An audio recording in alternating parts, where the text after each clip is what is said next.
Pemirsa, pemerintah Indonesia meyakini bahwa Konferensi Perubahan Iklim ke-30 Perserikatan Bangsa-Bangsa atau COP30 bisa menghasilkan kesepakatan bersama dalam upaya menangani perubahan iklim.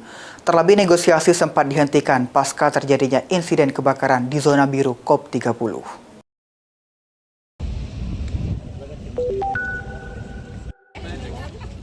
Pemerintah Indonesia melalui Kementerian Lingkungan Hidup yakin Konferensi Perubahan Iklim ke-30 Perserikatan Bangsa-Bangsa COP30 bakal menghasilkan kesepakatan bersama untuk menghadapi perubahan iklim.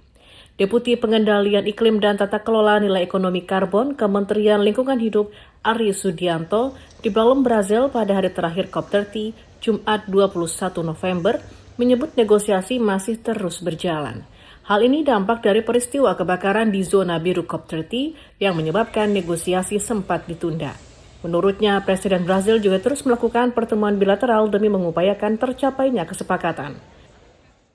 Karena memang kemudian kita punya semangat bersama bahwa COP30 itu harus menghasilkan sesuatu atau keputusan yang akan memberikan landasan bagi pelaksanaan baik dari itu COP, jadi secara umum baik Paris Agreement melalui CMA-nya maupun kemudian pelaksanaan dari residu di protokol.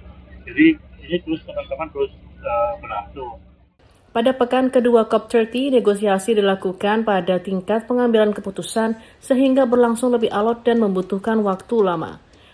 Dari Belém, Brazil, Anita Permatadewi, Kantor Berita Antara mewartakan.